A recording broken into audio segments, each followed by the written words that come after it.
Cub, a big win for you tonight, a fight of the night at that, you know, a headlining spot. How does it feel to have another win under your belt? Oh, did I get fight of the night? You did.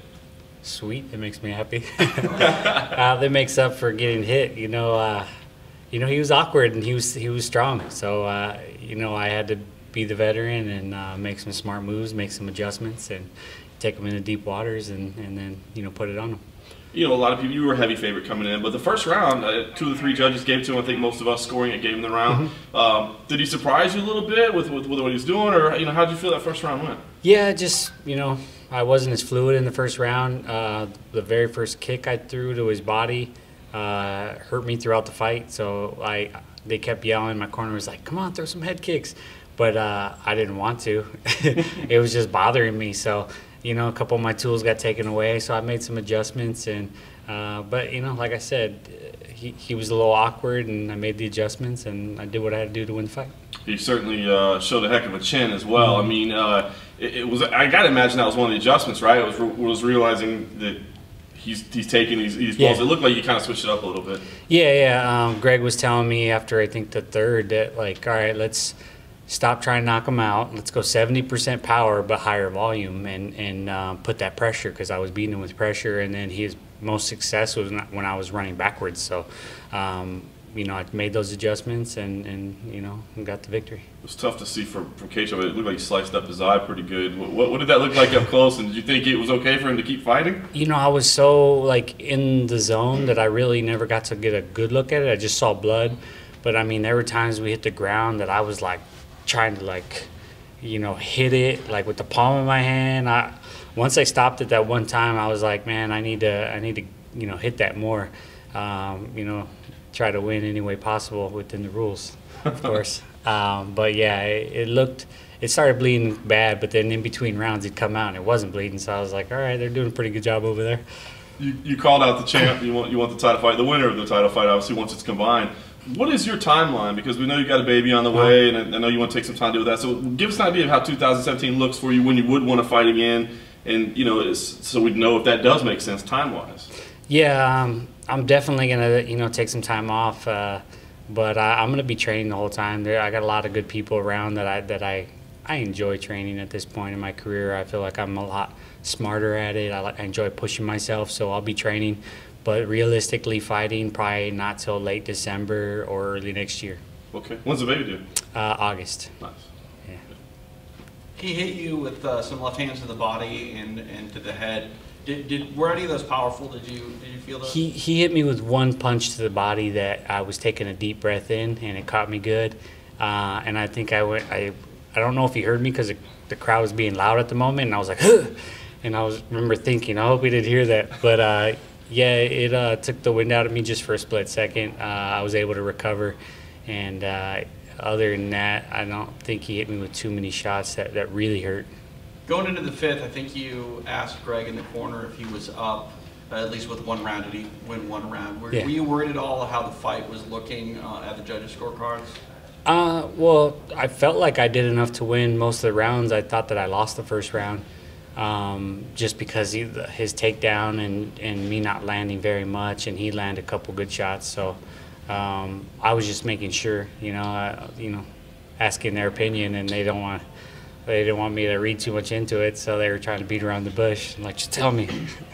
But yeah, I wanted to go out there and be somewhat conservative, but you know, still make it exciting, still throw down.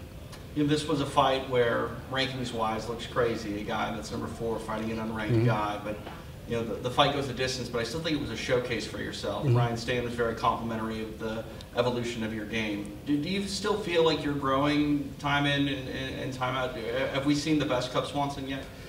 I think it's pretty obvious. You know, I'm throwing a lot of stuff. I'm mixing it up. I'm having fun.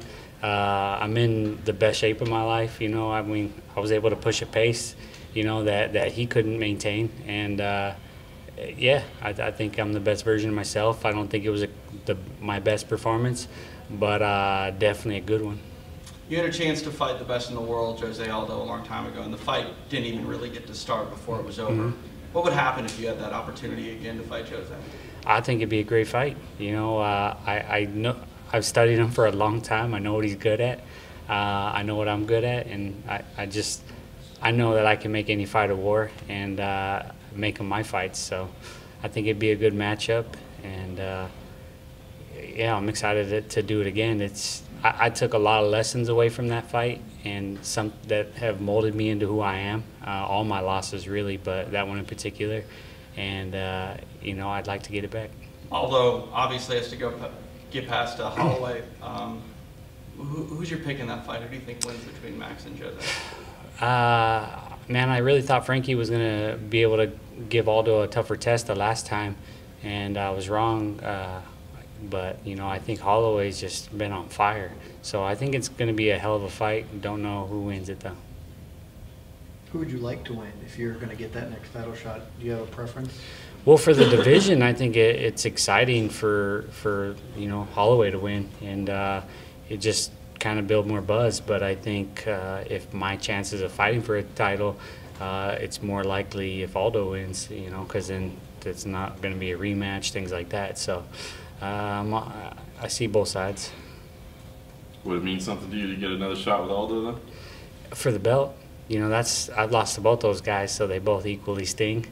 In my whole career, I've never fought for a belt, so it's like, you know, that's something that I would like to do, at least have the opportunity to do. Do you feel now is the perfect time for you to fight for a belt throughout your whole career? Do you feel this is the best version of yourself? Yeah, I mean, that was another reason why I took this fight. It was an opportunity to do 5-5s. The extra media, I really did all the media and just attacked it and had a positive mindset and embraced it, you know, and it was all mental training for the title fight. That's how I took it. I knew that, you know, Artem was no slouch and that he was going to come, but I knew that I'm, you know, just more well-rounded and more of a veteran, and that I was able to do all the media, do all the things, and do the train for 5-5s and just mentally prep myself for a title fight. No brainer, you've changed since the Aldo fight, but how much do you think you've changed since the Holloway fight? It was all mental in the Holloway fight. You know, I went in there. It was funny because my whole career I've been like afraid of like being nervous, you know, and I'm like, when do you get to a point where you're not nervous anymore? And I realized in the Frankie fight and the Holloway fight, I went in there with like zero nerves, and I got beat up both fights. And I realized that it's like that fear heightens your senses. It makes you aware, and it makes you fight on a different level. And that can turn into actual fear that shuts you down, or you can turn it into excitement that it's going to be the greatest night of your life. And that's what I've been able to do. I've been able to say, yeah, that's pressure, cool, let's do it. You know, rather than, man, I don't want to lose, I don't want to be embarrassed on TV or anything like that. You know, it's all mental. So I've been able to conquer that, and every fight has been a progression.